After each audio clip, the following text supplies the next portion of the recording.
Glória ao Pai, é do Filho, e é do Espírito Santo. Amém. Amado Jesus, José, Joaquim, Ana e Maria, eu vos dou meu coração e alma minha ao Senhor Jesus, e é de século a século. Amém.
Eu sou o caboclo do contestado. Venho de um tempo mais velho que o tempo. Fui preparado, tramado, ungido com muita fé. Sou cria do amor do céu, que é o meu pai, e do bem-querer da terra, que minha mãe é. Fui feito e gerado no útero dos pinheirais, sentindo a mistura de todos os cheiros, sabendo o mistério de todos os sons. Hospitaleiro e sempre divide aquilo que tem. Se organiza em luta pelo que é teu e acontece o quê? Você fica na história como um bandido. Se você for ver a etnia, o caboclo, ele é o branco e o índio, né? É uma pessoa simples e vive, tipo assim, trabalhando, lidando com a terra. Foi um povo tão persistente que foi dizimado por sua luta. Eu não consegui me ver como uma cabocla. Como bom caboclo que sou, Quando ela queria xingar e desmerecer qualquer aluno que tinha feito qualquer coisa errada, ela xingava de caboclo. Porque é evidente que a imagem deles foi corrompida. Caboclo é enfrentar o dia a dia, né? Uma graça de Deus que meus pais eram caboclo bem pouco. Porque a gente tem que batalhar bastante, né? Pelo que a gente quer. Você que é caboclo mais velho, me conte! Sou foco, força vital, vivo, instinto, vivo a sobrevivência. Do nascimento crio mudanças, consequências. Salve São João Maria. Sou grata por todas as palavras e também por cada momento que a mim chegaram tocando os meus sentimentos. Nesse lindo dia, ó, minha mãe terra nos dará a cura para a lida enfrentar. Mantenha cheio meu bolso de butiá. Imbuias, pinheiros do nosso ninho. Bença, meu pai, Sebastião, olha meu caminho. Vocês já já ouviram falar no Contestado? Que foi uma guerra, né? Por disputa tipo de territórios. Vocês acham que o Contestado existe até hoje? Existe. Por quê? Hã? Por quê? Por causa que tem muita gente que fala, né? Tem bastante coisa do Contestado nos museus, né? E aqui onde vocês moram, será que tem alguma coisa que ficou do Contestado?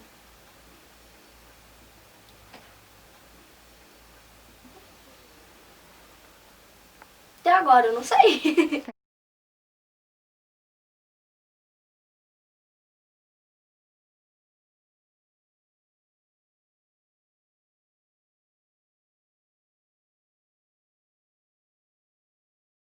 Começando ali por Maria Rosa, Francisca Roberta, a Chica Pelega e a Teodora. Então, essas três que foram as mais citadas na história, né? Quando a gente pesquisa, lê, tudo que a gente vai procurar são os nomes delas como as virgens, digamos assim. Não no sentido biológico, mas na pureza espiritual, né? Inclusive é citado também que tinha algumas virgens em alguns dos redutos que eram mãe de família, né? Mas assim, por serem pessoas boas, de bons sentimentos, provavelmente por serem conhecedoras de ervas medicinais, né? Acho importantíssima a presença da mulher na Guerra do Contestado, em todo o ciclo, em todo o movimento. E vou começar lembrando da Querubina, da tia Dúrcia.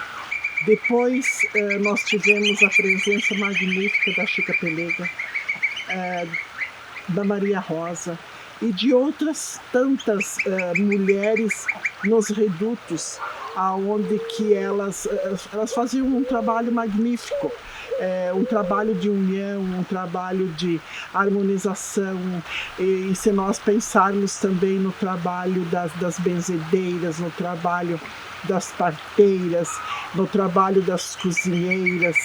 Então essas mulheres, elas saíam da lavoura, elas saíam de tirar o leite, elas saíam de fazer a sua comida e iam costurar. Elas costuravam os estandartes, elas costuravam o que fosse necessário. Elas pulavam em cima de um cavalo, elas empunhavam as suas armas. E se elas entravam em transe, se elas eram líderes espirituais pela pureza, mas elas também, por outro lado, conseguiram ser chefes, né? Chefe militar, estrategistas, visionárias, né? Para poder lutar. Lutar pelo quê? Pelas suas famílias, pelos seus entes queridos, pela terra, pela sobrevivência. A presença feminina na Guerra do Contestado, ela ainda precisa de um resgate muito grande.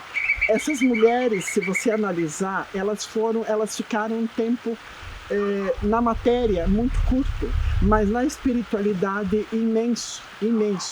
E durante o tempo que elas estiveram presentes na guerra, elas foram sumamente importantes. Não é só pela espiritualidade, mas também sendo capaz de ser forte pelo outro, ser altero, né? E tendo essa capacidade de luta pelo mais fraco, né? Pelos seus direitos, pela liberdade, pela igualdade, não só de si, mas pelos outros também. E eu relembro da Maria Rosa, de muitos depoimentos que eu colhi a respeito da Maria Rosa, que ela tentou negociar o fim da guerra, mas de uma maneira honrosa para os caboclos. E ela não foi entendida. Só que, na sabedoria de cabocla, ela sabia que o fim não ia ser o mais brilhante para o povo dela.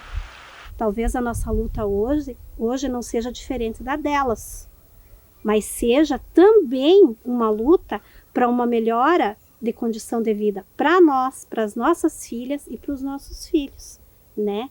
Então, esse empoderamento que a mulher teve lá, hoje nós vemos com outros olhos para que a nossa história seja melhor e diferente, mas começou com elas lá. No início, assim, até que não.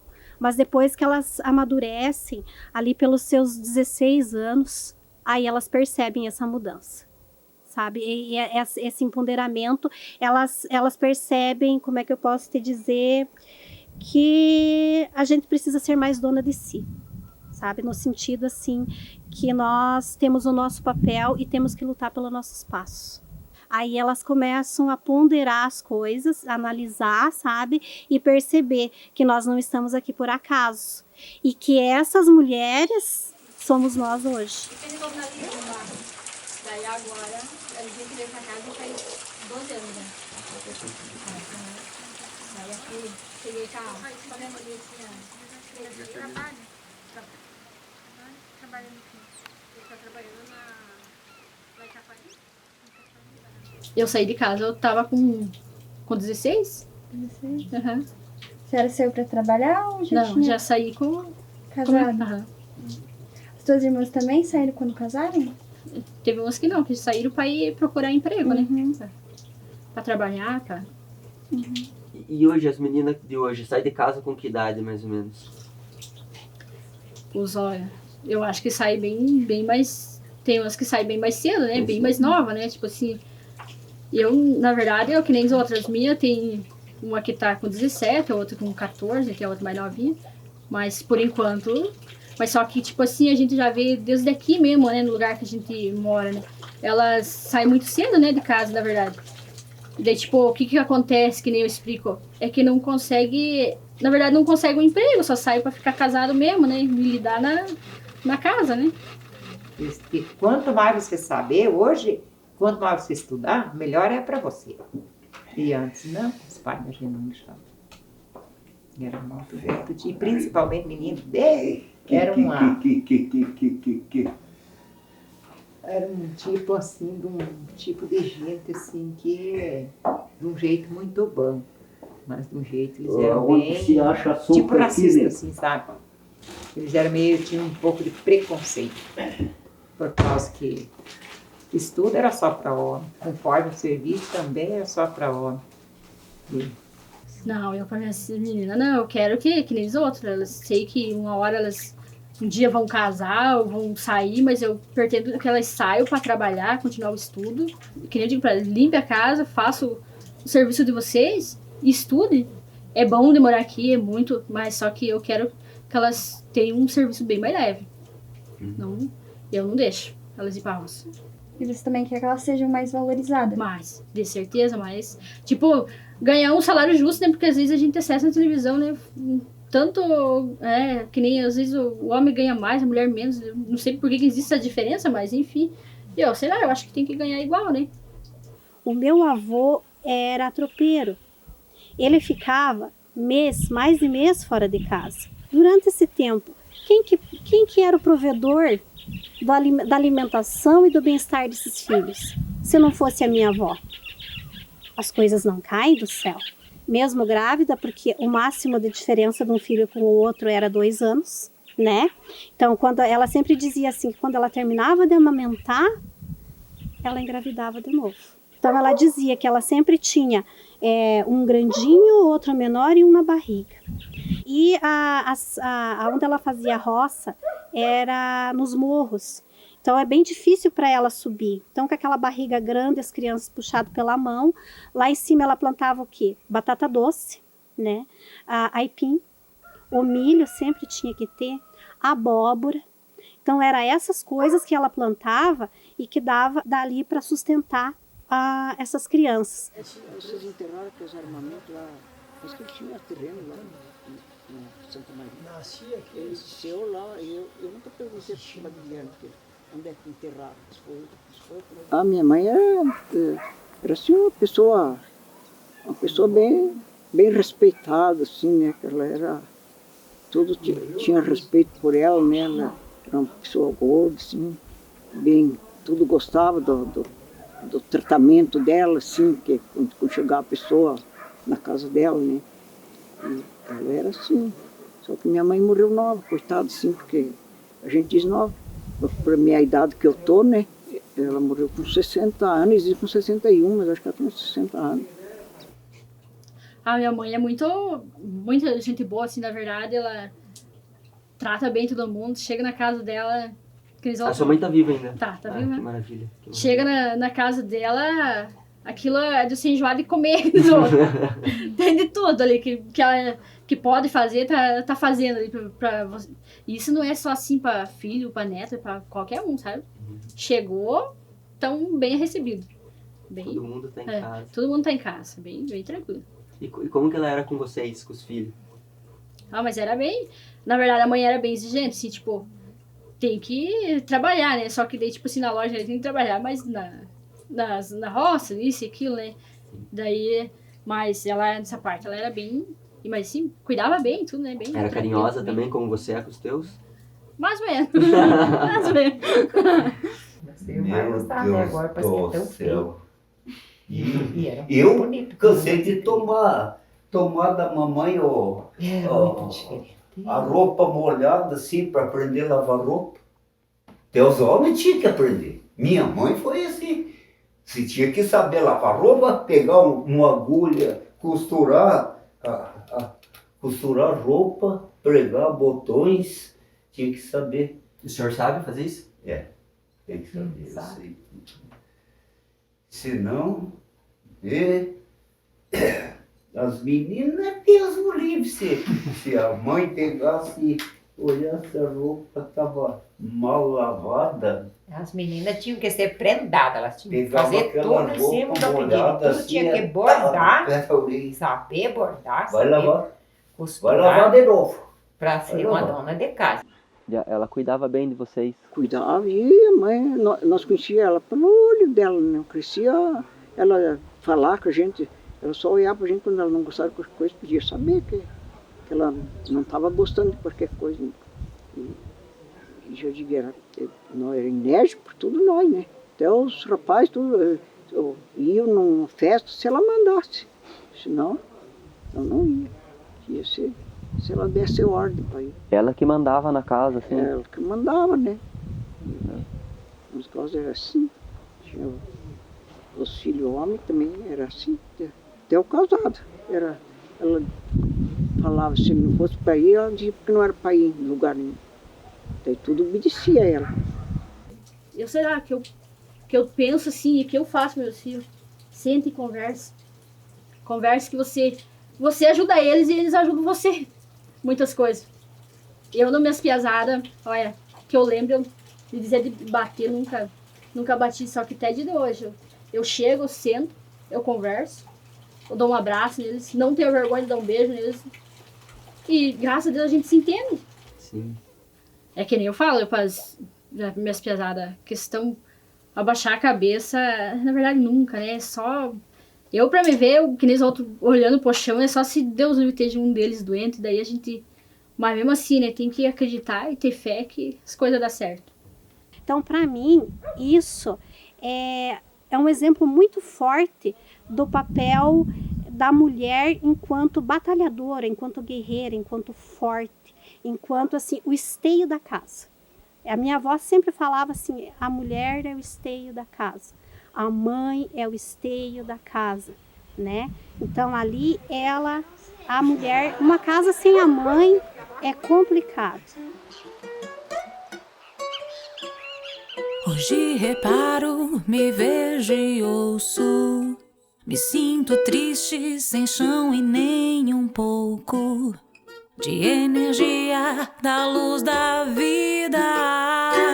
Mas o caboclo frustrou seus sonhos e lamentou sob a terra partida. Nossas mulheres coagidas, caídas, banhadas em sangue e dor. O forasteiro roubou-me o cerne, a minha crença, a riqueza e a febre. Ouvi-lo que silêncio no inverno. Poder que manda não é de quem ama. E na memória que ainda reclama, que até hoje contesta e contesta, banhada em sangue e dor. A minha mãe era professora de história. Eu era tipo, aluna dela, e ela comenta até hoje que eu fui uma das piores alunas que ela teve. Porque eu questionava muito as coisas, eu não aceitava.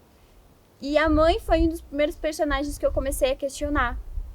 A gente pensa por a gente, né? Que nem eu às vezes penso. Se meu pai me desse chance de eu estudar para fora, eu queria ir, né? E eu tinha chance de estudar para fora. Ele não deixou eu ir porque ficava feio a mulher estudar. Muito feio. Não deixou eu estudar. Então eu tenho esse sentimento, né? Porque eu queria muito estudar. E daí ele não deixou para não sair fora porque era feio. Mulher aprendeu a escrever e ler, chega. Minha rotina, eu levanto de manhã cedo e... Que horas que a senhora levanta? Eu levanto 6h30 e daí já me ajeito para ir para a escola. Daí vou lá e fico o dia todo, fico até as 5 horas, daí que volto para casa. A gente chega em casa, daí sempre tem as meninas, né, que fazem, mas sempre tem alguma coisa pra gente fazer, daí já tem que fazer janta, daí já tem um outro filho que chega 5, quase 6 horas, já tem que estar uma comidinha feita pra ele chegar e já comer, né, porque o serviço dele já é mais puxado, né, tipo assim. No sábado, principalmente até meio-dia, é difícil me pegar aqui dentro, porque tem que estar lá no tanque lavando roupa, apoiando as coisas em dia. E tipo assim, o tempo que a gente entra pra dentro, que nem principalmente eu gosto de fazer isso no sábado, já tem que dar uma conversada com as crianças, ver como é que tá o sistema, né? Porque que nem esses dois que vão pra Calmon, eu vejo eles meia-noite, que eu fico acordada esperando eles chegar, que eles chegam em casa meia-noite. Daí eu chego, converso, como é que foi de aula, eles contam, que nem os outros, como é que eles foram. E daí, no outro dia, eu saio e eles ficam dormindo. Daí se vemos lá na escola, né? Tipo, só pra dar tchau e, né, dizer pra se cuidar e tudo. E daí é assim.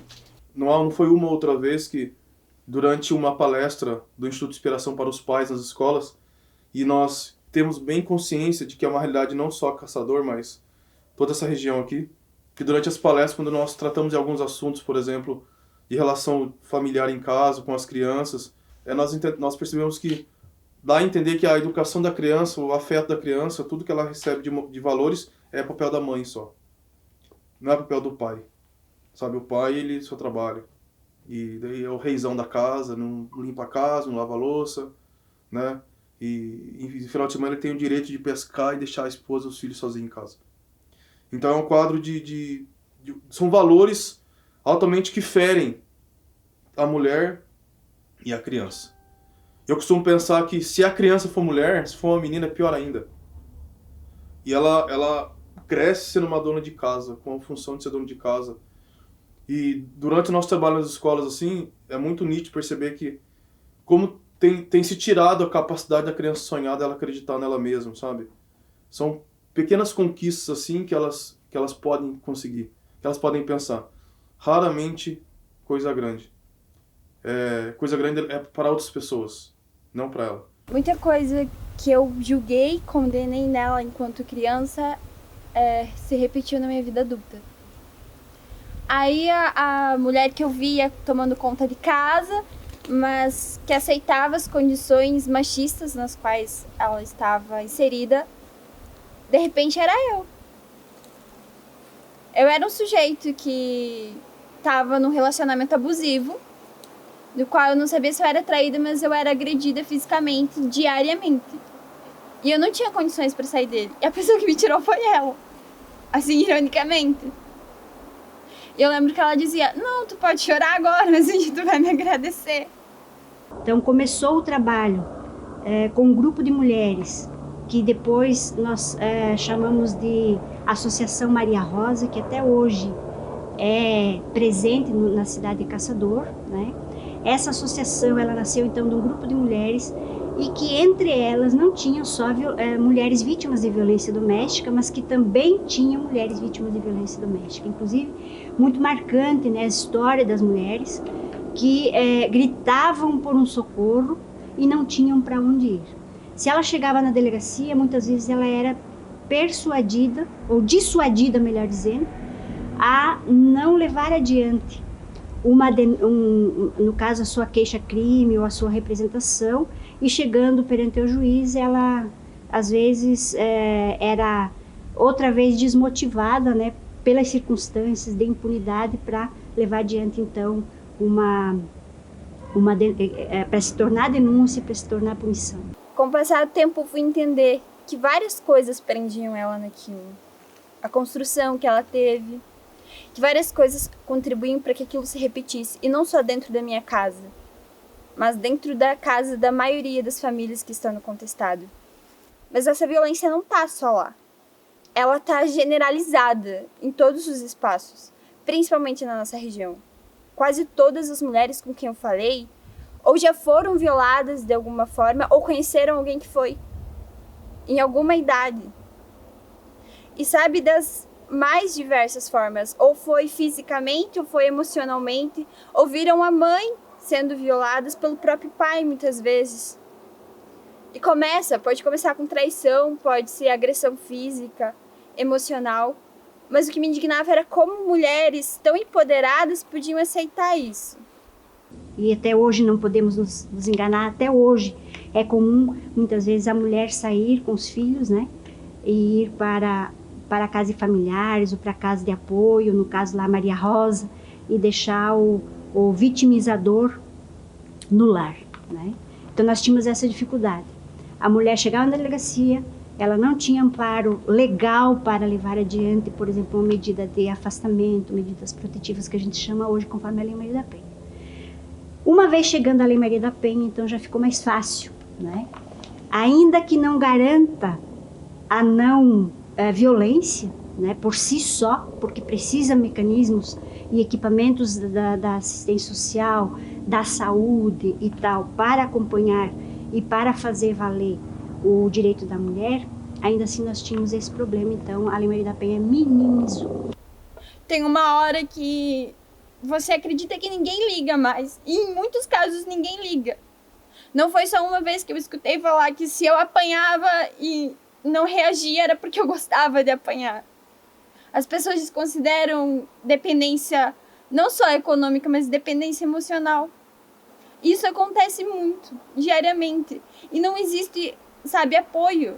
Não existe um apoio para curar, mas existem críticas destrutivas de condenação. Ah, mas a mãe teve muitos filhos, por que tinha que ter muitos filhos? Esse é um raciocínio totalmente equivocado e que os gestores nem deveriam tocar, mas muitas vezes eles tocam. Eu vi assistentes sociais criticando mães que tinham muitos filhos. Eu vi psicólogos criticando a choradeira da fulana que era depressiva.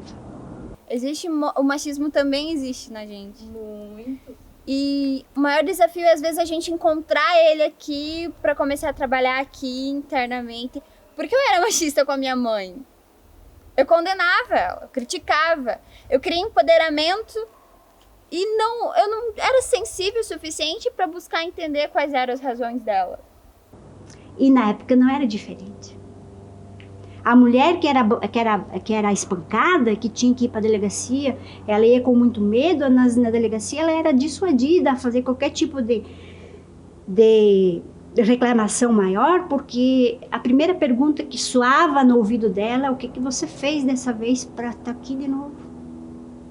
Então esses questionamentos são questionamentos muito graves, que gestor nenhum deveria fazer, né?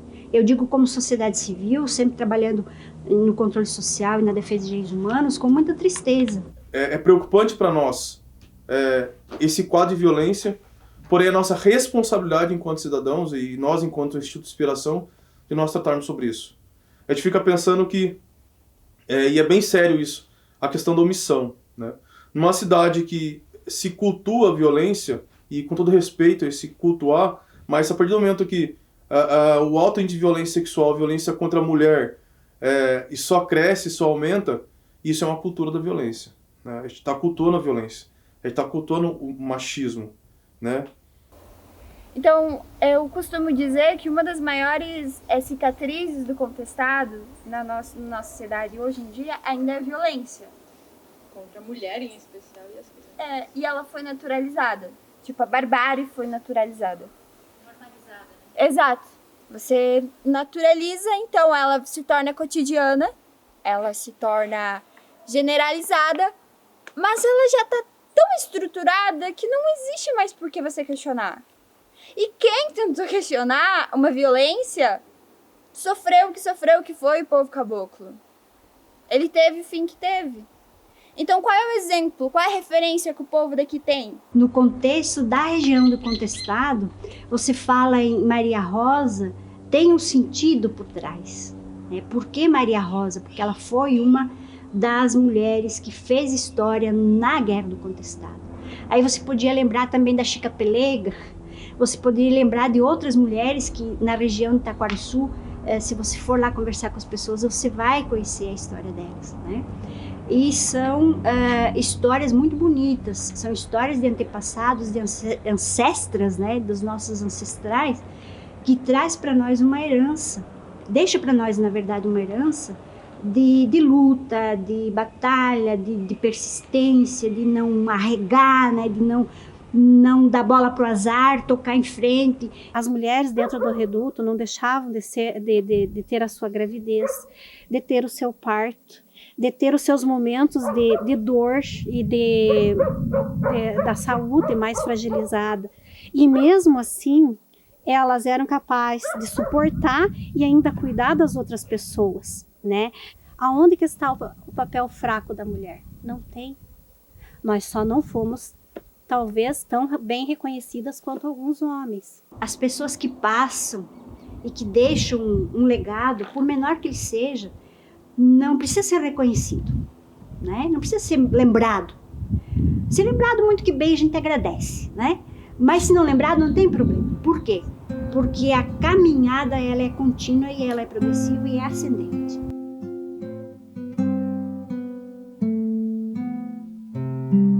O silêncio cala, sufoca, castiga sanções 100 anos depois. Veste o achismo e o machismo, ameaçou e tentou em clausura o amor, assegura essa dor. Pelegar, pelejou por essa terra que teu peito sustentou no reduto da paz. Sonho é transformação, consola uma vez mais, acalma essa aflição. Identidade é ter coragem e gratidão, sem ponto e nem nó dá, basta nessa sanção.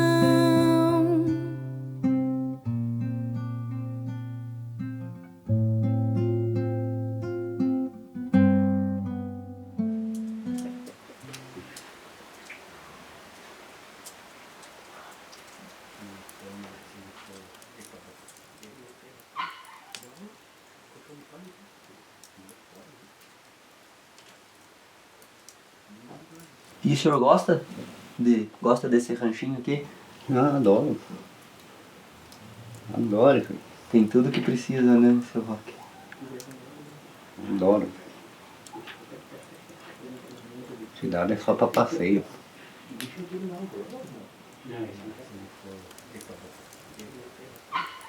Esse aqui, esse fogo de chão foi Eu ensinamento. nasci e me criei em fogo de chão. Por isso eu não quero acabar.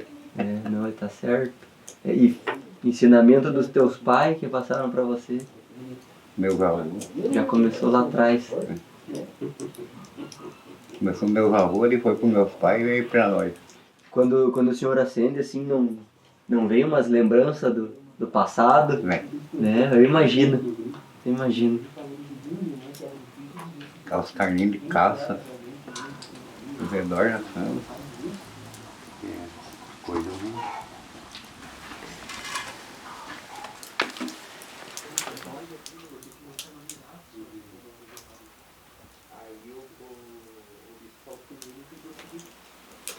Outra coisa que nós comemos muito que é o ovo no espeto, você come. Ovo no Assado espeto? no espeto. Não conheço essa. Como é que faz? É muito fácil. Você pega o ovo, ó, sem o espeto, né? Você só dá aquela batidinha ali. Ele fura. Passo lá da outra vasilha. Passou. Ponho ali. E não quebra? Não quebra. E daí, deixa ali. E leva. Fica como se fosse o cozido. É.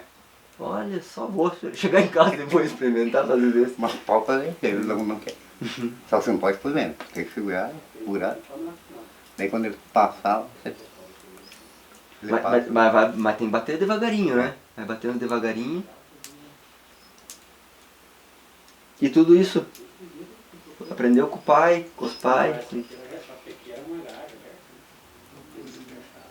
Com o pai, né? Tudo. Meu pai levava a gente às vezes longe, passear, né? Nos casos o pai era muito divertido, meu pai. Nos casos que às vezes até os meus próprios filhos diziam assim, que não sabiam como é que ele aguentava toda a despesa, que nós éramos bastante família, ele ia pegando filho do tio, assim, e daí tinha bastante gente em roda da casa, assim, que vinham tudo comigo, tudo junto com nós, né? E tinha fartura toda a vida na nossa casa. Às vezes minha filha dizia assim, a senhora tudo que fala que é bom, isso tudo é seu pai. Eu disse, digo, abaixo de Deus, é meu pai que eu tinha. Digo, por bom, digo, abaixo de Deus era meu pai. E o pai era dele. E acredito que ele que fazia compra toda a vida, né? Comprava roupa para nós, não crescia nós pedíamos, ele trazia roupa bem boa para nós, né? Para trabalhar ele já trazia aquele rolo de peça, daí eu costurava, né? Nunca esqueço dele, né? E cuidava, e ele mesmo dizia assim para as outras filhas que eu tinha paciência com ele, que às vezes elas não tinham. Eu tinha mesmo. Meu pai para mim era uns assim, que pudesse ter ele até hoje era uma coisa de alegria para mim. Meu pai trabalhou como tropeiro com 16 anos para ganhar R$1.000 por mês para pagar os impostos desses terrenos aqui. Desses terrenos que é herança do meu avô, Manuel, desse que morreu na guerra, que era terreno dele, né? O papai não gostava de falar, porque ele disse que perdeu o pai com 10 anos e queimaram a casa, que eles tinham tudo, recursos, e ficaram sofrendo. Meu pai não podia ver um grão de feijão, um grão de milho no cisco, ele catava. Ele dizia que o mantimento tinha que ser aproveitado. Ele tinha medo do fogo, porque foi queimada a casa. Ele cuidava muito. Ele custou a casar. Ele fez todas as irmãs casarem. E ele casou com 32 anos. Que ele se encontrou com a minha mãe numa festa lá em Gaspar. A minha mãe foi para pagar uma promessa na Aparecida. E lá ele se encontrou com a minha mãe. E lá namoraram e casou. E ela veio de lá, de Gaspar, para cá. O senhor lembra da sua mãe? Como que sua mãe era em casa, com os filhos? A mãe era... O meu pai foi bom demais para mim. E agora eu vejo esses novos de antes de hoje, até pessoa com 18 anos aí, é criança ainda, né? E naquele tempo não tinha, você tinha que trabalhar ou trabalhar. Às vezes ia visita lá na casa do pai, o quê? Ninguém falava do seu filho que não ia fazer tal coisa, o quê? Era só olhar. O pai ele não precisava nem pedir as coisas pra mim, ele só olhava. Já sabia que tinha que tá saindo e fazer alguma coisa. Tipo, não era assim sentar e ficar ali. Se ele quisesse que ficasse, beleza. Senão é só dar uma olhadinha, podia. Já entendi. O pai tinha um terreno aqui no Comum, o pai Ové ali. Então eu tinha que vir ali buscar milho e coisa, nós plantava ali também. E tinha que vir buscar as coisas ali, porque o pai mandava, tinha que ir. Nem que tivesse um tigre atravessado lá na estrada, tinha que ir. E de a pé? De a pé. Então meu pai, assim, meu pai sempre foi, ele comprou uns terreninhos por aí, para comprar esses terrenos ele teve que vender o que tinha em cima, que era pinheiro, né? E ele chegou a época da vida, nos 35 anos, que ele disse assim, ó, ele pegava uma bolsa de pinhão, botava nas costas e ia plantando. Aí o povo dizia, mas por quê, homem, se você já tem o teu terreno tudo mato? Ele disse, sim, mas é o seguinte, eu quero repor aquilo que eu devastei. Quero repor, ele dizia assim, eu tenho uma dívida com a natureza e antes de morrer quero pagar. E pagou mesmo, ele plantou mais de 5.000 pinheiros. plantadinho. Todo ano, na época da safra, ele saía com a bolsinha, com um chachinho. Um excelente pai, Foi. provedor da Mas casa. como que não, meu filho? Como que não? Cuidou disso aqui, deu terreno para o meu falecido irmão Rogério, que é pai dos irmãos do Vale, lá no Campo Alto. Deu para mim e para Maria, minha irmã. Ele fez doação de tudo que é a herança do vô Manuel. O meu avô era muito fazedor de... Ele começava a contar causas de tigre, de leão e coisa. Do leão e do macaco que antigamente os bichos falavam. E tinha uma pocinha de água e... E daí ele mandava ir buscar água num poço assim para fora. O pai mandou fazer um poço de carregado de tijolo, né? Um dia ele achou mel, ele se enrolou tudo naquele mel e depois tinha uma folharada lá para os morros. Ele se enrolou nas folhas das árvores.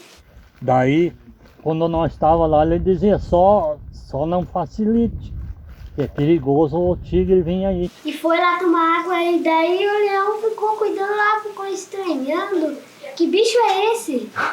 Nossa Senhora do Céu, nós saíamos que saía em 100 por hora para dentro da...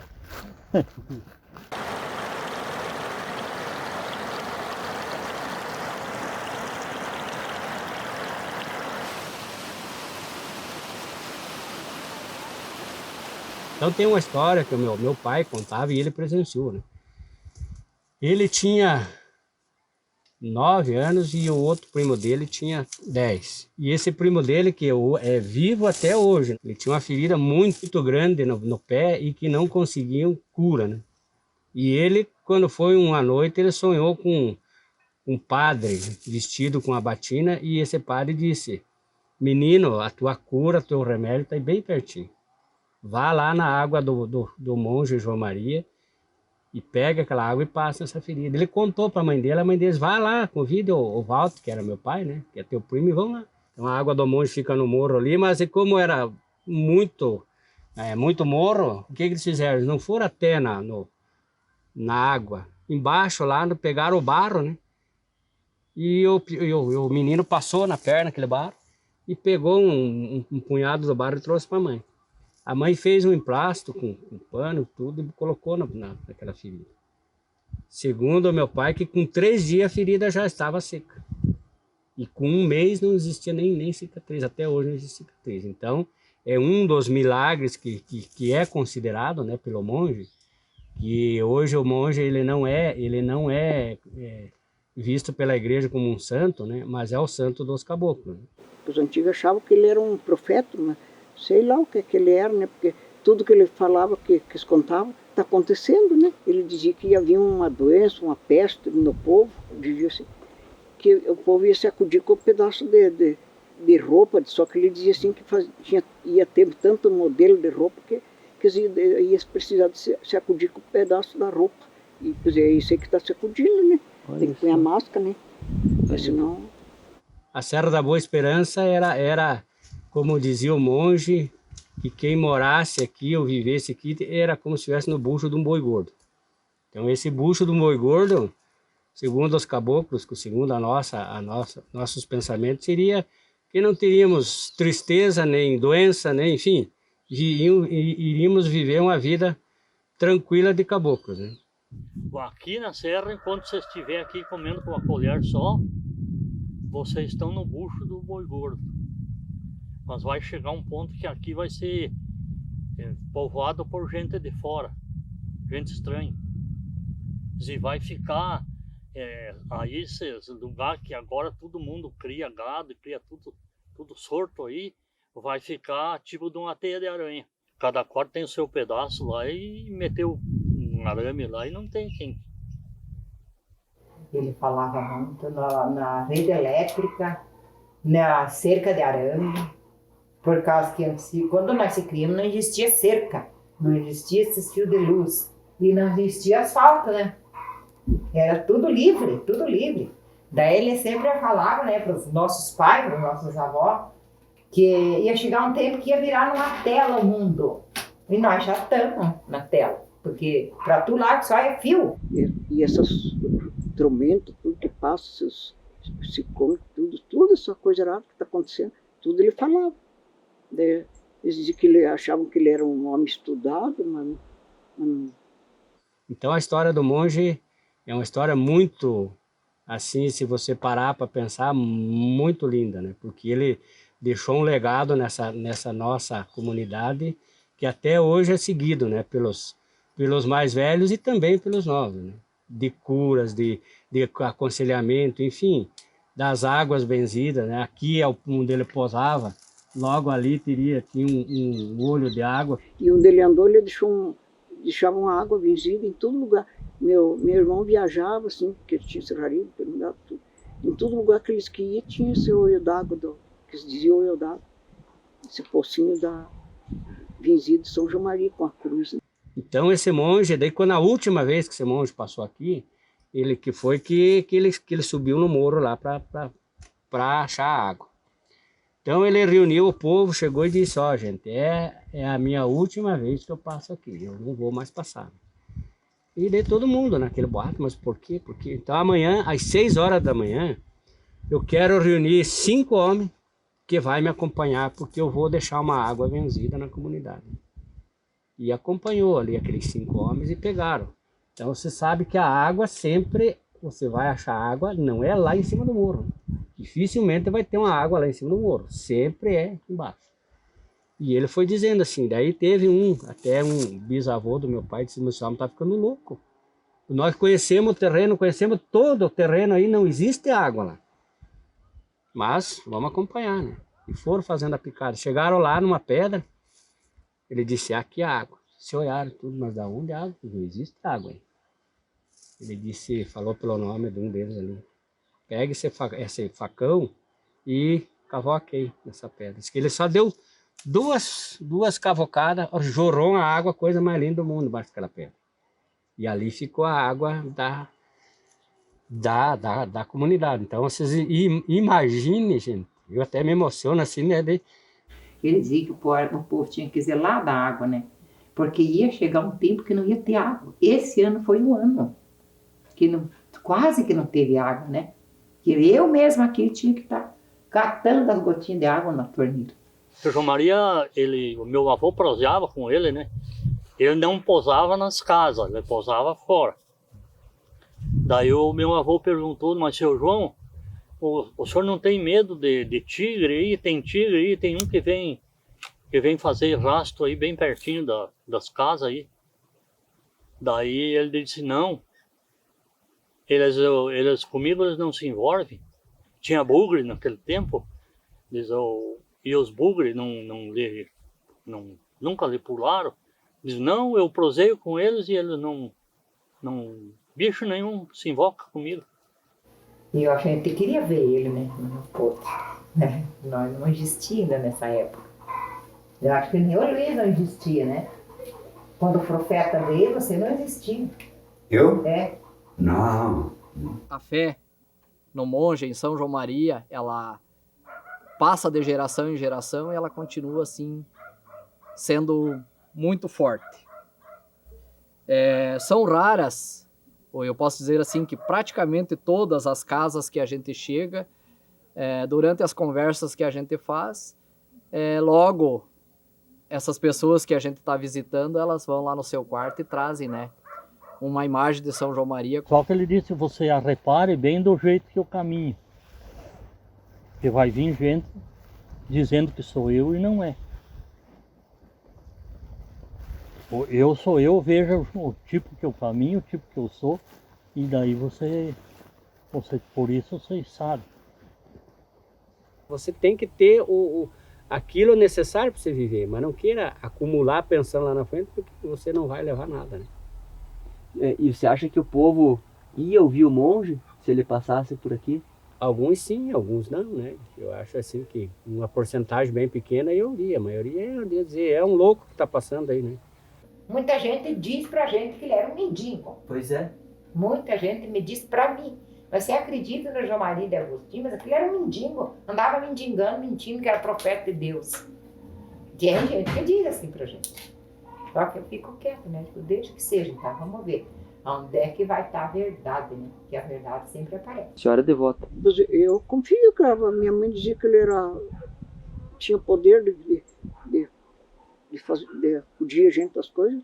Eu acho que daí a gente vai naquilo que a mãe da gente dizia. Né? Os caboclos, quando foram encurralados, lembraram da conversa do monge João Maria, que sempre dizia que quem viesse para a Serra da Boa Esperança estava salvo da guerra, enfim, das doenças e das pestes. Né? E eles, vindo para cá, alguns conseguiram chegar, alguns não conseguiram. Né? Daí, mas eles tinham tudo, eles tinham uma confiança na ajuda que São João Maria não deixava, aquele que não queria morrer, né? Que não gritavam, que quando vinha o perigo por lá deles, que diziam, vai lá, São João Maria. E por ali ia, né? Daí sei que foi assim a luta deles, né? Contenteza, falava o monge, não é coisa que sempre dura. Tem que ficar prevenido, pois tudo pode mudar. Vocês sabem que vivemos num mundão que nunca para de girar. Para fora desse lugar, num mundo que vocês não conhecem, tem muita coisa que castiga, mas que vara de marmelo. Essa machuca a carne, as outras a alma enfraquece. Quando o monge se ia, logo se esquecia a prosa que nós não gostava, nem ficava matutando e a vida ia levando. Agora eu já não sei se nós levava a vida ou a vida levava nós.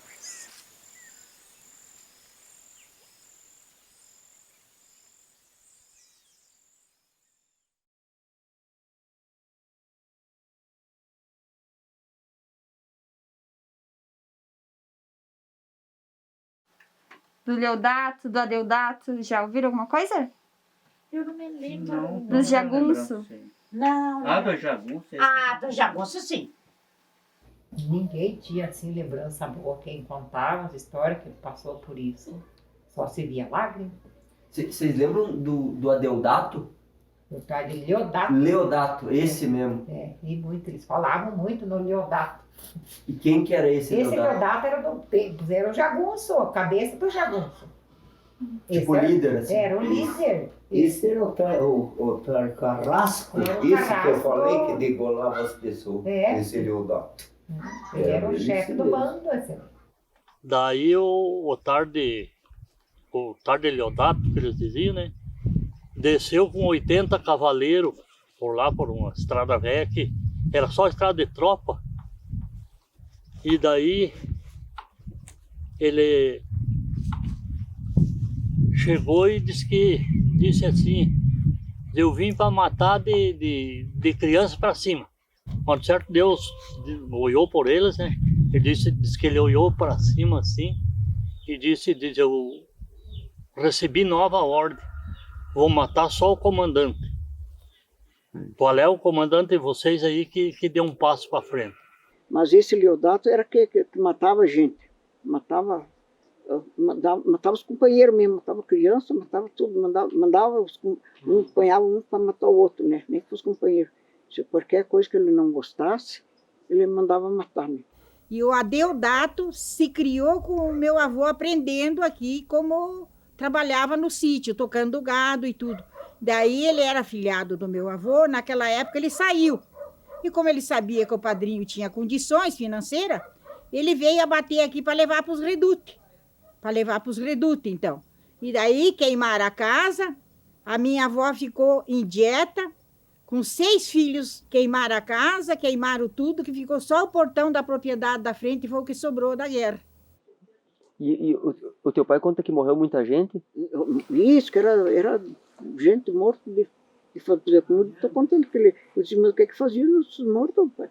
Ele dizia assim, que podia enterrar seus parentes, enterrava. Dizia que não podia, empiavam tudo assim, chegava fogo. E morto era os soldados e os caboclos, todo mundo. Os soldados e caboclo. Meu Deus. O caboclo, o Leodato mandou matar rolos de caboclo. Meu Deus. Daí os soldados, era tudo eles, todos os caboclos, né? Mas eu acho que é por causa que eles queriam roubar, eles eram tipo invasor.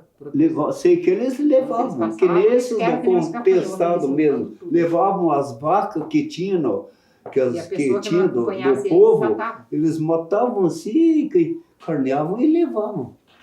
Iam levando e comiam aquilo na viagem deles. E era bastante gente, queriam que as outras pessoas fossem, que as famílias acompanhassem eles. O Leodato queria que eles fossem lá para o acampamento dele lá. Ele disse que lá, quem estava lá estava salvo. Ele era do lado dos caboclos, mas não colaborava com os caboclos. Qualquer coisinha ele mandava matar. E por que será que ele fazia umas barbaridades dessas? Disse que era por bandido. Eu não sei, né? A gente não sabe, mas por o que eles falavam, mas às vezes muita gente na sombra do Leodato também fazia as marmandadas e ficava que era o Leodato. A fama dele. Ele mesmo acho que quase não matava, mandava outro, e se o outro não fosse matar, ele matava aquele que ele mandava, né? Estavam governados por esse Leodato. Quando a pessoa não queria ir com eles, que eles ponhavam amarrado com as pernas. Isso eu vi meu pai falar. Uma perna para lá, outra para cá, os braços aqui. E daí degolavam. Pegavam assim, degolavam a pessoa. Diz que jogava toda.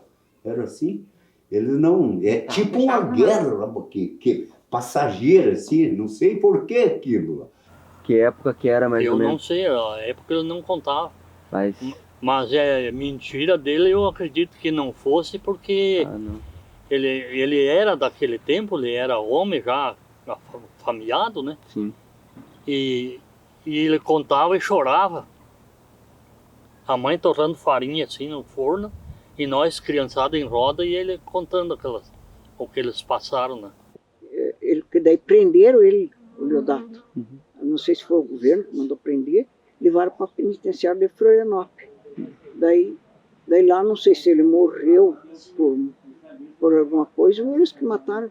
O Leodato foi se retirando dali de onde ele estava, né? E foi, e até que terminou. Daí aquela gente que estava junto com ele lá, queria ir junto, ele não aceitou. Ele saiu meio sozinho assim, né? O Leodato foi sozinho? Foi sozinho. É um homem qualquer, também Leodato, né? Mas era bandido que nossa. O pai dizia que no começo não era para matar ninguém, que era, sei lá o que eles faziam, né? Uma das coisas que eu aprendi, que a verdade é a primeira vítima da guerra.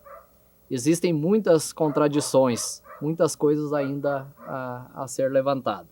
A mentira sempre é descoberta. E a gente não. Se tu quer conquistar alguma coisa, você tem que conquistar com a verdade, não com a mentira. Tem que ser digno daquilo que vai conquistar, né? A história costuma julgar alguns dos nossos líderes, dos líderes do contestado. Mas vocês pensem, vocês se transfiram na alma e no coração, para a época em que eles lutaram, na época que eles viveram. Gente, eles tinham diante deles milhares de pessoas famintas, despojadas de seus bens, de suas esperanças. E por mais bem que eles estivessem preparados, a carga emocional deles jamais acompanharia todo o sentimento que eles recebiam, toda a carga de esperança que milhares de pessoas depositavam nos líderes. Eles não tinham estrutura. Por mais vontade que eles tivessem, eles não podiam responder às expectativas de tantas pessoas. Então, para se julgar um líder na época, eu acho que é humanamente impossível. Eu acho que nem Deus julga. Nem Deus julga. Porque Deus colocou eles num lugar para resolver um problema.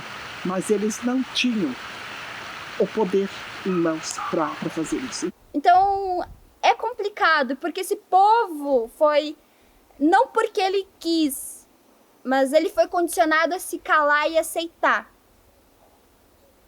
Primeiro porque resgatar a história é resgatar um trauma. Então o contestado ele não tem tanta força aqui. Porque ninguém quer se lembrar que faz parte de uma classe que sofreu, que foi violada e que perdeu. É muito mais fácil você defender o fazendeiro que estava cuidando do que era dele. Ou o governo que estava zelando pelo patrimônio.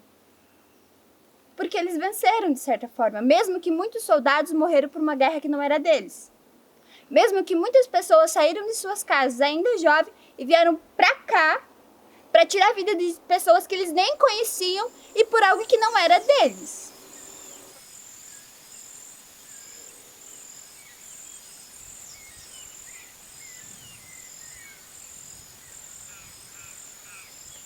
Então, o governo foi legal?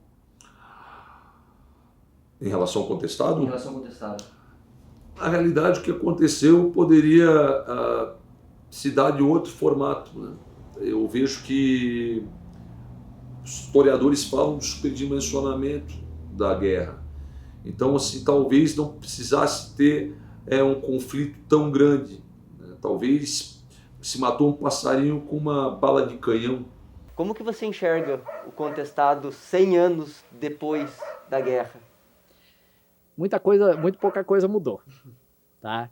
Nós continuamos com pessoas lutando por terra, né? Que foi um dos motivos da guerra. A exemplo do passado, muitas pessoas passando necessidades.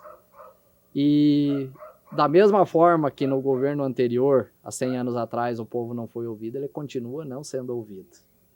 Depois da guerra, você sabe que aonde passou a guerra nesse município, devassou com tudo e nunca mais foi dado nada de incentivo, tanto municipal como estadual, como federal, assim, para ajudar essa região lá.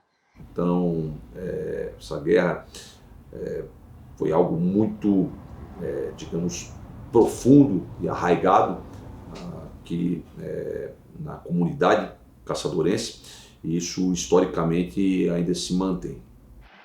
Hoje, passados tantos anos da ocorrência da guerra, andando pela região do contestado, a gente ainda sente a energia. A gente sente a energia por onde a gente passar.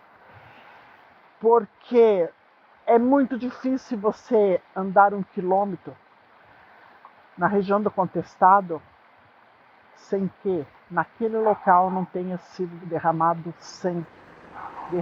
sangue caboclo.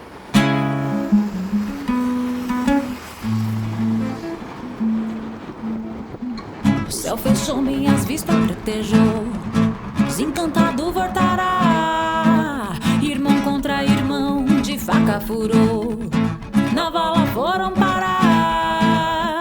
Quem tem mói, quem não mói também, assim todos vivem bem.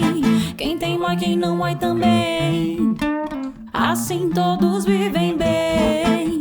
Minha alma e coração vos dou, pra juntos trazermos o amor.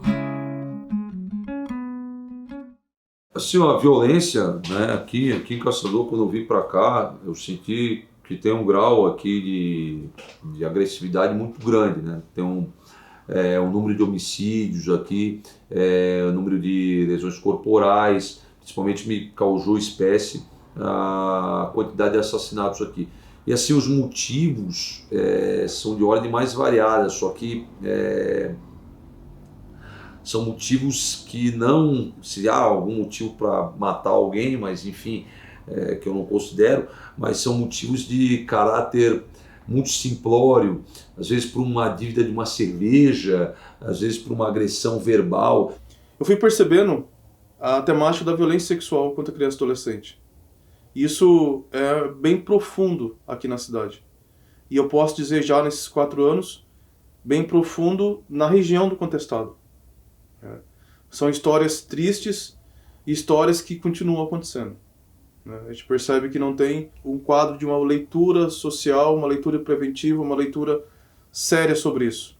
Infelizmente, o que eu sinto, né, como alguém de fora, não nativo, é que existe um costume, é acostumável assim, né, as coisas acontecerem e passar de geração em geração.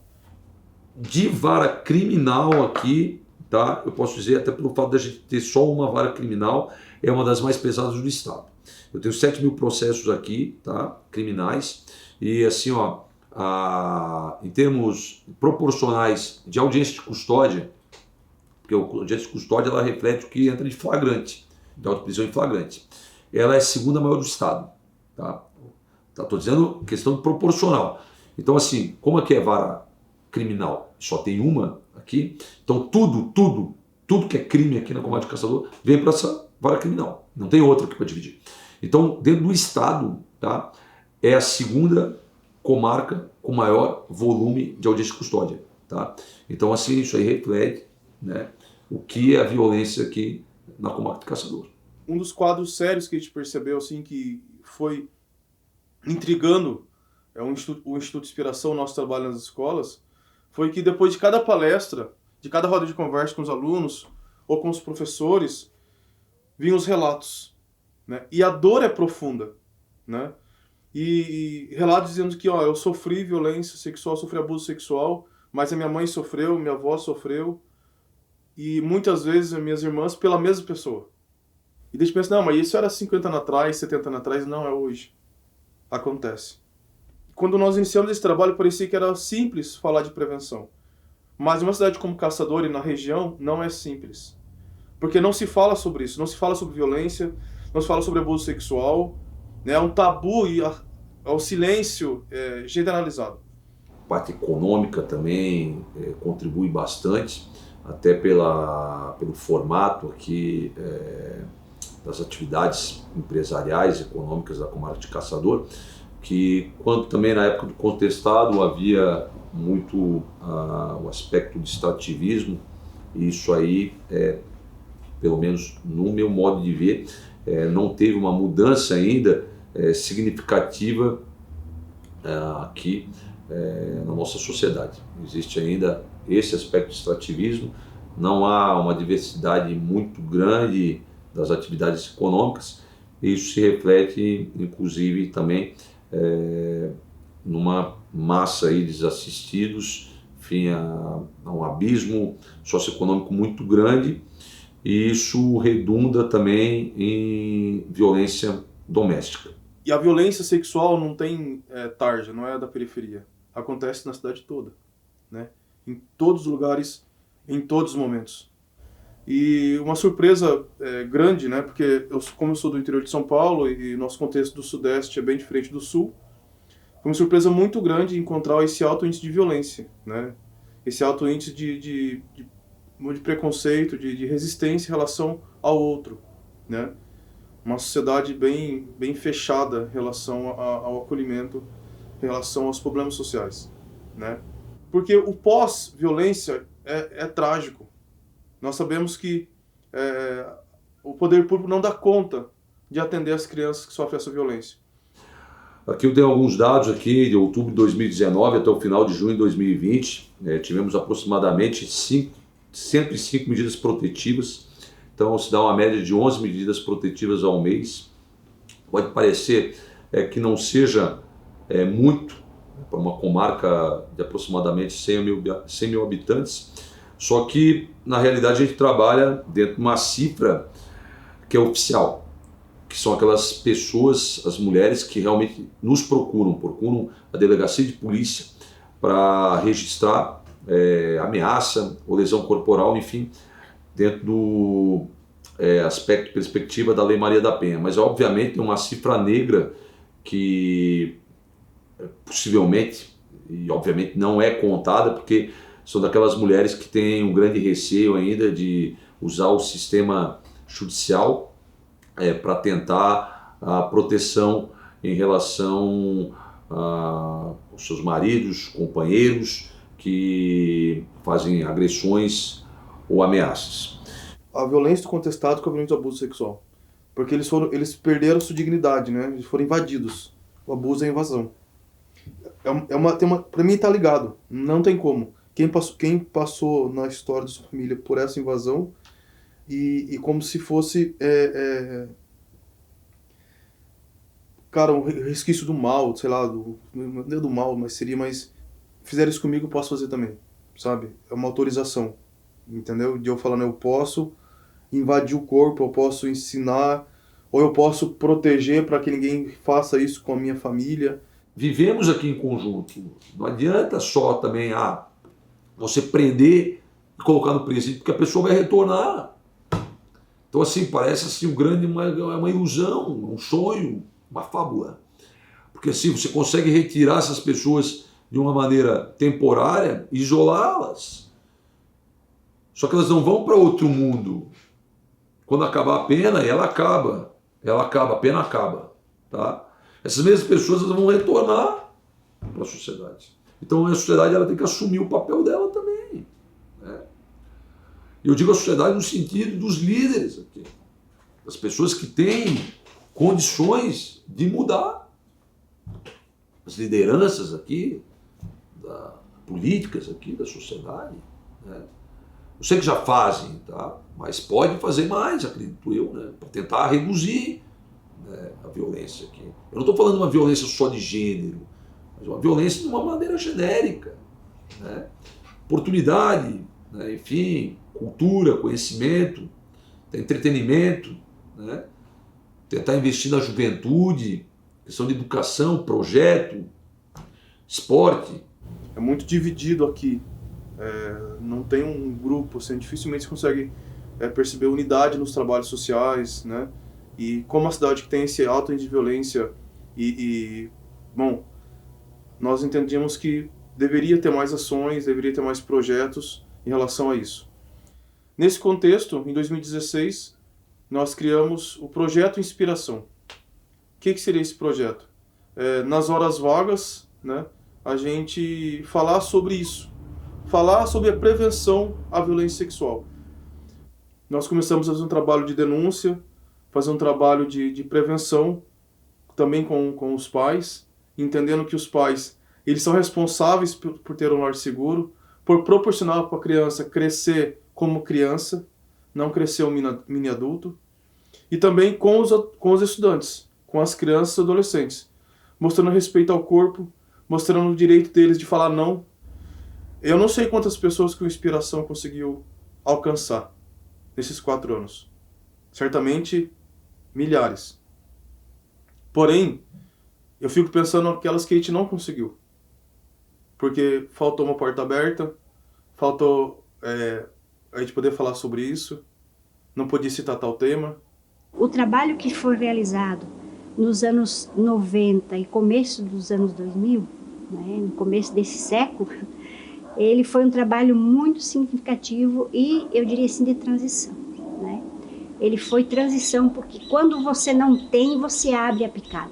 Foi assim com relação à Associação Maria Rosa, foi assim com relação, anterior a isso, com relação à reabertura do Centro de Direitos Humanos, que teve uma história bem significativa. A gente tinha atividades intensas todos os dias 10 de cada ano, de cada mês de dezembro. A gente tinha uma atividade intensa de publicidade do que são os direitos humanos, qual é o papel do cidadão no exercício da sua cidadania, e toda uma estrutura, digamos assim, de pensamento e de ação, né, rumo às políticas sociais que a gente estava dando origem, porque tudo era novo, né? A cruz maior que até hoje ainda persiste, né? A gente ter que contar muitas vezes com a boa vontade do governante. Essa parte é dramática, né? Ela segue sendo dramática. Enquanto a gente tiver, penso eu, pessoas apenas trabalhando porque tem vontade, porque tem conhecimento, porque tem engajamento, consciência e sensibilidade, nós caminhamos. Mas se tiver órgãos juntos, integrados, fazendo trabalho conjunto, trabalho de rede, né? Esse trabalho de rede que é um trabalho muito difícil de ser construído, você vai tendo um diferencial. Né? No momento que você se engaja, você é sensível, né? No momento que a outra se engaja porque é vítima, daí é mais dela ainda, esse espaço, esse sentimento de pertença fica mais forte, né? Não existe um caminho alternativo. Se eu me posiciono numa sociedade altamente machista, preconceituosa e violenta, eu consigo colocar em movimento não somente aquilo que eu acredito, mas pessoas junto comigo. Agora, se eu me silencio, eu estou silenciando eu e mais 30 pessoas junto. Porque muitas vezes, aquilo que nós acreditamos vai entrar em movimento numa cidade e energeticamente com outras pessoas a gente vai conseguir fazer acontecer alguma coisa. Essa leitura social de que é para os outros e não para nós, precisa ser quebrada. E nós somos responsáveis por isso. Nós educadores, nós pais de família, nós qualquer pessoa, qualquer cidadão, nós somos responsáveis por essa mudança, por essa quebra de paradigma.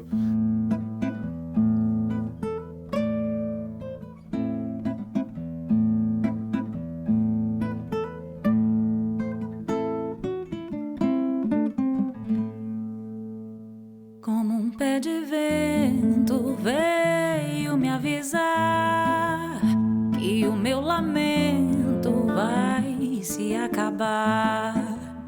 Com 3 reza forte ela levará minha angústia ao medo, paz ela trará.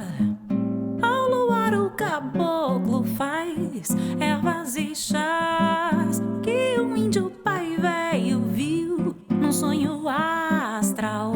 A peçonha alheia ao juízo varei as visagens, rodei 3 galhos de espinheira, roda pra cozer. Vale São Sebastião que na perseguição vê na luz do lampião que em meio à escuridão alumia você. Anderere, anderere, anderere. Caboclo. Quando pergunta primeiro se a gente é caboclo, eu diria com certeza que eu não sou imigrante. Eu sou daqui, eu me criei aqui.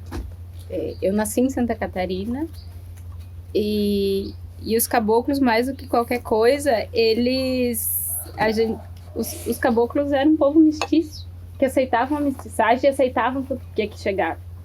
E eu acho que esse é um pouco do nosso país, né? E esse eu acho que um dos maiores crimes que a gente comete, principalmente na região sul, né?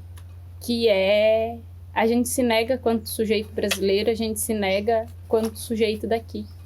Eu nunca tinha me dado conta o quanto eu sempre fui protegida pelos professores. Sempre eu fui protegida pelos meus professores em todo o tempo de escola.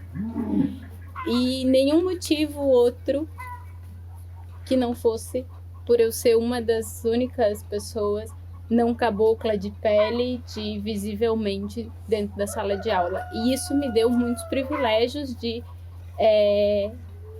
em situações em que outras pessoas foram prejudicadas, foram chamadas e eu fui acobertada e fui protegida. E isso é muito cruel, assim, porque eu passei a minha vida sem me dar conta disso. E se a gente não para, e se a gente não pensa, e se a gente não repensa e não volta e não analisa de longe um pouco as situações que a gente vivencia, a gente alimenta essa coisa de que não, a gente é melhor, a gente não foi porque eu fui bem, é porque eu isso, porque eu aquilo. E a gente acaba alimentando isso. Isso é muito ruim.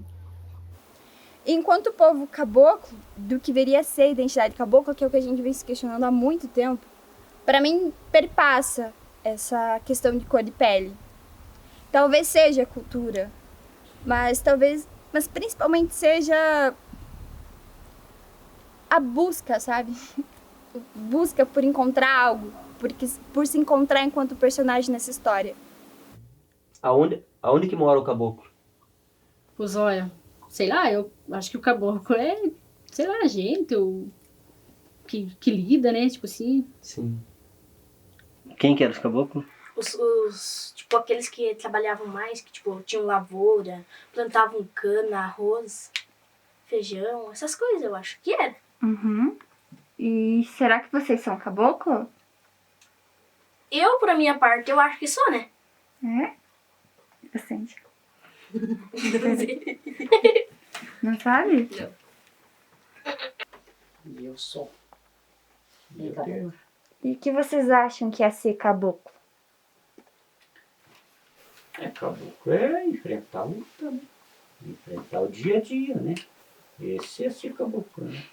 Não ter medo de você chegar o dia da sua luta, você enfrentar todo dia, né? Aprendi bem cedo que a luta e o povo organizado conseguem mudar o rumo da história. Os meus pais são agricultores, são filhos de agricultores, mas todos os meus avós eram arrendatários de terra, eram desterrados. Então, tipo, a conquista da terra, da gente se organizando, ela dá fruto. Porque, e se meus pais não tivessem decidido ter essa luta, possivelmente hoje a gente seria mais pessoas nas periferias urbanas, né? Porque a terra, ela garante que a gente nunca tenha que se submeter a determinadas condições, que quando você não tem, e aí se você é um trabalhador urbano, você se sujeita a muita exploração, né? Para poder comer, para poder viver. E a terra, mesmo que as coisas sejam difíceis, você não tem que se submeter a algumas explorações para poder sobreviver. E é por isso que a terra precisa ser tirada dos pobres. E é por isso que os pobres foram tirados das terras, né? Para que eles aceitem a submissão do capital, para que eles aceitem vender sua força de trabalho para enriquecer meia dúzia. O MST é como se fosse a aglomeração de todos os povos desterrados dos sertões do Brasil, né? Que isso não foi só aqui no Contestado, né? Isso foi no Brasil inteiro, que em algum momento as pessoas foram arrancadas da terra e em outro momento elas se uniram para lutar pela terra de volta, né? E acho que é uma continuidade, né? Na última semana do Contestado, nós envolvemos mais de 1.500 crianças. Então, essa parceria com escolas, professores, gestores, administração municipal e comunidade, ela é muito forte. E está aí esse resultado positivo que a gente soma. As nossas crianças, os nossos professores, eles fazem trabalhos maravilhosos. Nós recuperamos, através desses eventos, uma autoestima do povo lebon-regense. O povo de Lebon-Regis não tem vergonha de dizer que acabou. O povo já está mais interessado, já está sabendo mais. Porque é aquela história que eu digo, nós vivíamos na região do Contestado e não conhecíamos a história. E eu sou eu falo por mim, né? Eu também. Eu fui conhecer a história depois que eu me envolvi lá, depois que eu... Aí que eu comecei a ver como é que a coisa andava, né? Mas senão, porque era uma coisa escondida, uma coisa que não abria um leque, né? Mas hoje o povo está mais participando, né? Por exemplo, envolveram bastante as escolas, isso é muito importante, né? Envolver no currículo escolar a história, porque nós estudamos história lá de outros estados e a nossa fica aqui, né? A gente se espelha, eu pelo menos me espelho muito na ideologia de vida, né? Tanto dos caboclos quanto dos povos Guarani, né? Na questão da visão de mundo, né? Então eu me considero aqui e eu me considero um caboclo, né? Estando aqui. Assim, eu nasci longe daqui, então, mas aqui eu me considero um caboclo porque eu não tenho terra e vivo em busca disso, né? Só disso, não de outras coisas. É só de ter a terra e a floresta. Como você enxerga o futuro através de todos esses movimentos que a gente vem fazendo? Esses movimentos, eles estão desmistificando isso, né? A gente está conseguindo romper algumas barreiras. Evidentemente que nós não vamos romper todas, né? Mas ela já melhorou bastante. Eu acho que esses eventos aí, eles contribuem muito, né, no crescimento pessoal. Eu digo que daqui 5, 10 anos, de repente, muda a situação. O jovem já pode ficar aí. Por exemplo, eu tenho um lá. Ele é um dos incentivadores que nós faça aquilo ali para que venha o povo, para que consiga ter um dinheirinho para que ele consiga ficar ali, né? Então, é o que a gente tenta fazer e o que eu acho que pode melhorar um pouquinho é as atrações turísticas, porque nós temos aí belos lugares aí do Contestado, né? Vocês gostam de morar aqui? Sim. Bastante? Uhum. O que vocês mais gostam daqui? Que vocês acham que se vocês fossem para outro lugar não ia ter? Ah, tipo, a gente sair pro mato, caminhar, né? Cuidar dos bichinhos. É.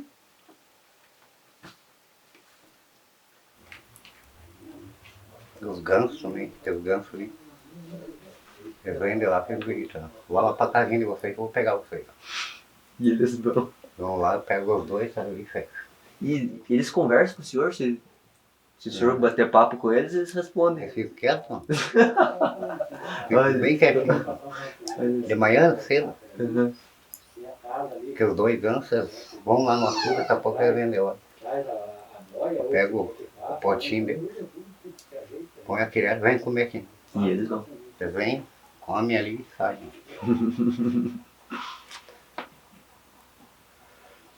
Eu vou lá fora, vou levar as vacas no pasto, daí depois eu venho, trato pras galinhas, pra porca. Uhum.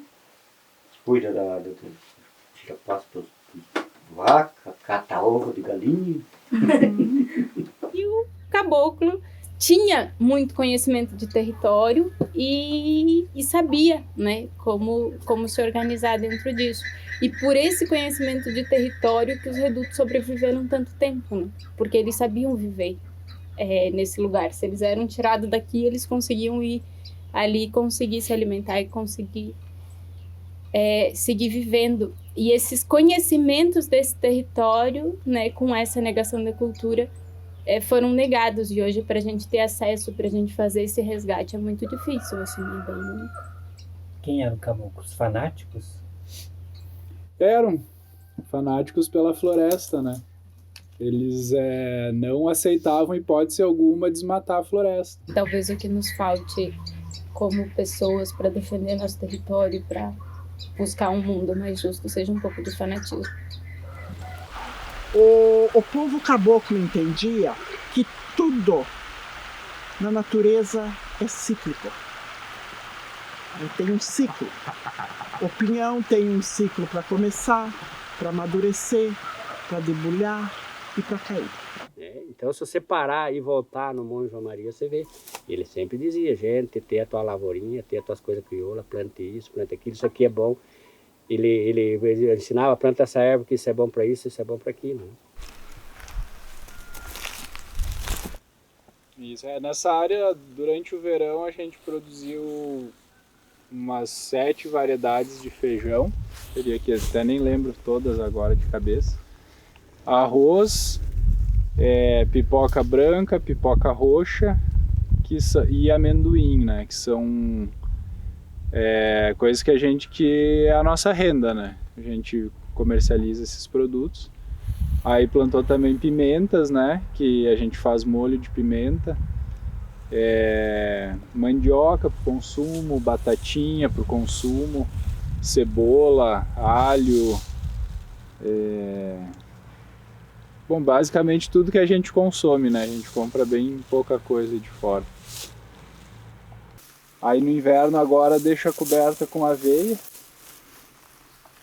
e nas beiras as linhas de árvores, né? Essa linha aqui do meio são oliveiras, que já tem experiência aqui na região, tem funcionado muito bem. E aí tem também os guabiju que a gente plantou, que são nativas, né, que não se encontra mais nos matos aí, mas é uma frutífera nativa. A goiaba serrana, que ainda se encontra alguns pés por aí, mas assim, é difícil produzindo. Então a gente está tentando revitalizar elas e também incorporar nessa área, tem bastante mudinha aí. Os povos das florestas viviam aqui, viviam de agroflorestas, viviam nas matas. E de alguma forma eles sabiam como manejar isso para viver.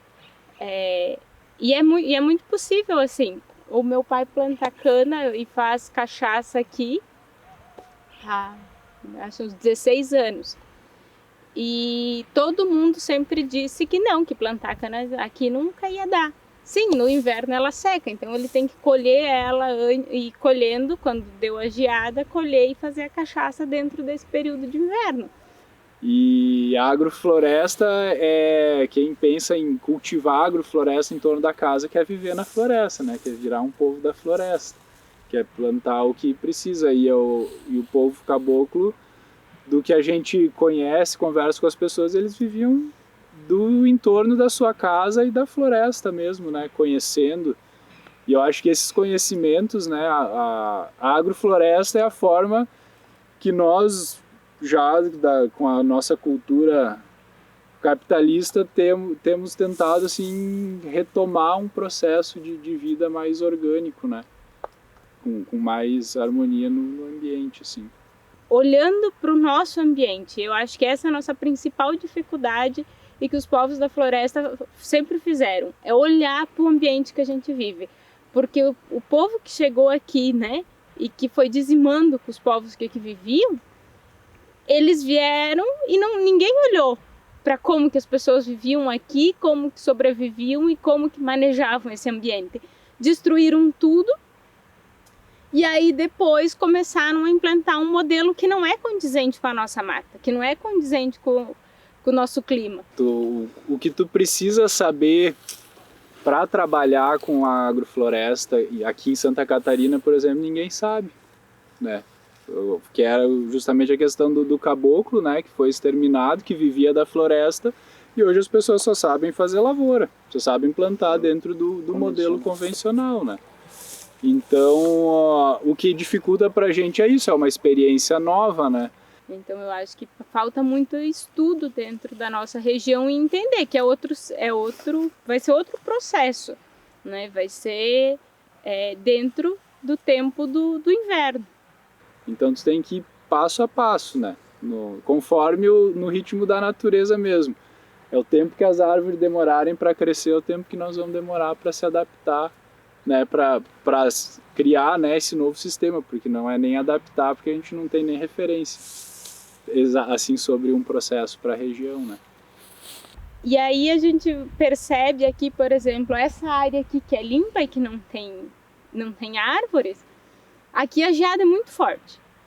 Por quê? Porque foi tirado todas as árvores que tinham ali, que seguravam o vento, e aí o que mais queima as bananeiras, às vezes não é nem a geada que vem aqui, mas é o vento que vem gelado e que vai cortando as bananeiras, porque não tem nada.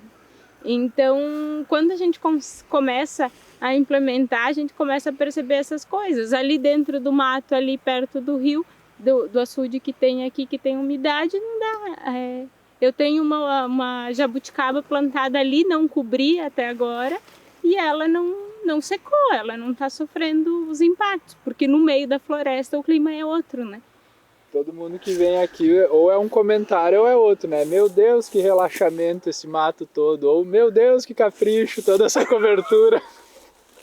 Mas é o extremo, né? Porque a galera, assim, da região, da família mesmo aqui, no início, quando via as hortas, assim, se apavorava, né? Vocês não vão colher nada no meio desses matos e não sei o quê. E até foi engraçado, porque esse ano deu a seca, né, e todo mundo planta amendoim e arroz para consumo. E eles não colheram nada, só os nossos deram, no meio da seca, assim.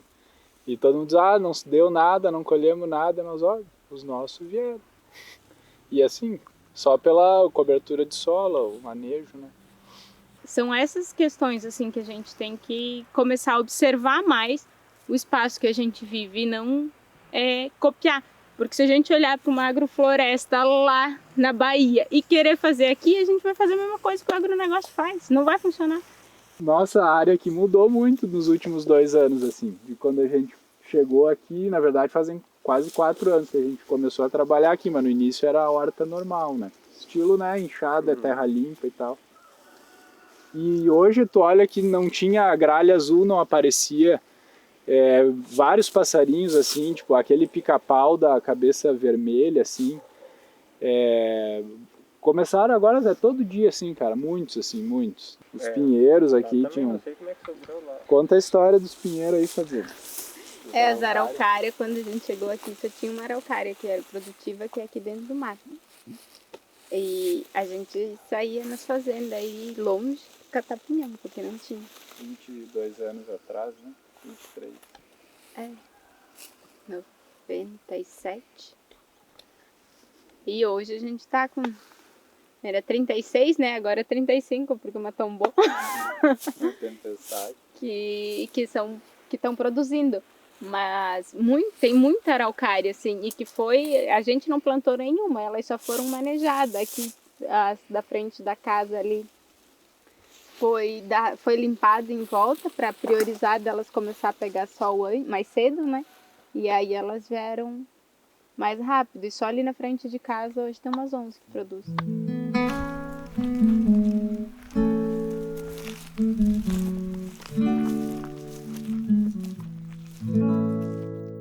Esperança. Esperança não é sobre esperar, é sobre saber se organizar para que algo aconteça. Acima de todas as coisas, precisamos urgentemente de novas narrativas, novas formas de olhar e perceber o nosso entorno, reconhecer o esquecimento que paira sobre a terra e as vidas que estão na região do meio-oeste catarinense e resistir. Resistir como uma araucária. Entender que esse esquecimento não é algo invisível nem imóvel e que esperar por dias melhores é, sem dúvida, abrir picada para as delicadezas de assuntos que vão sendo soterrados ao longo do tempo. Onde estão os povos originários da região do Contestado? Precisamos incluir o colorismo ou a pigmentocracia nas nossas discussões regionais.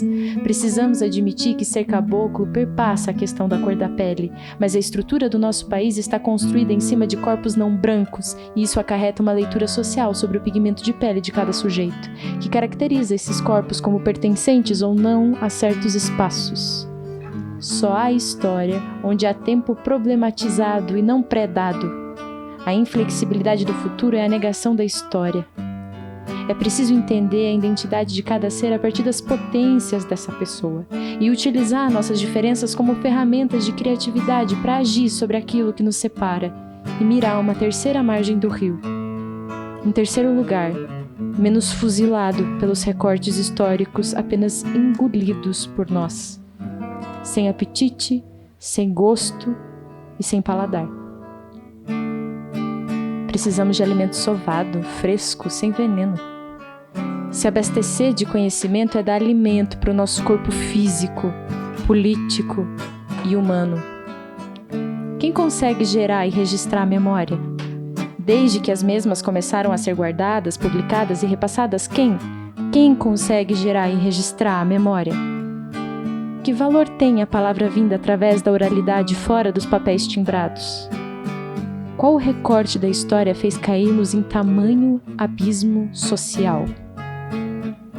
Jogo interrogações ao alto, deixo cada pergunta em suspensão. Caminho construindo pontes, atravesso as águas em silêncio, sabendo que a morte se banha no rio do peixe. Costume antigo, cantarolo toda vez que meu corpo dá sinais de arrepio.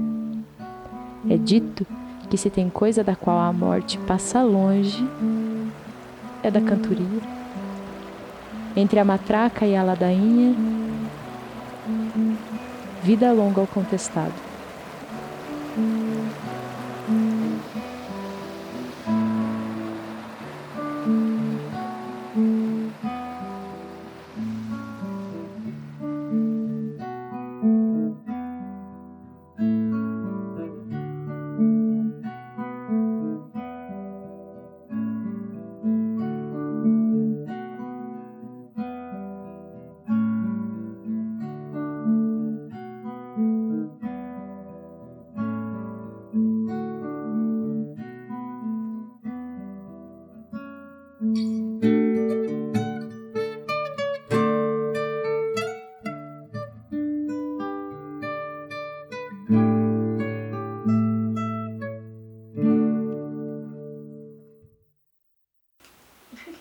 Mas o homem que está fazendo aí, mãe?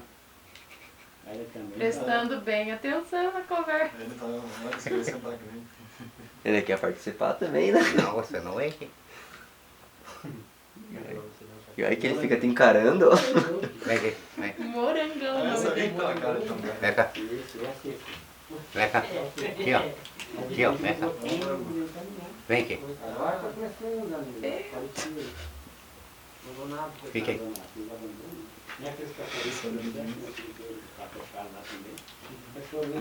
Fez boa tarde. Dá pra mexer. Ô, Júnior! E eles sabiam de tudo isso que nós não sabíamos, né? Que eles não sabiam. Claro, né? claro. Fala, mulher, você é tão faladeira, não quer falar nada? Fica com vergonha. Você não barra uma casa, você não lava uma roupa, não é isso? Fala lá pra eles. Senão você vai ficar que você não sabe fazer nada. Ah, eu sei. Então, Que tanto que você sabe? Eu sei variar a casa, sei lavar louça, sei lavar roupa. Fazer almoço? Você já lava roupa? Ah, com 12 anos, o tamanho tá mais alto que eu. Lang, lang, lang, lang. E saíram correndo pra ir lá pegar aqueles do... Daí o tigre falou bem assim. Daí o tigre era troncho de burro, né? Ele perguntou, você quer morrer no fogo ou na água? Daí o sapo, eu quero morrer no fogo que não sofre tanto que nem na água. Na água você se bate, morre afogado e demora muito. Daí o tigre burro falou, não, você vai pra água. E jogou, ele pegou uma perninha na água, mas era bem isso que eu queria, saiu nadando.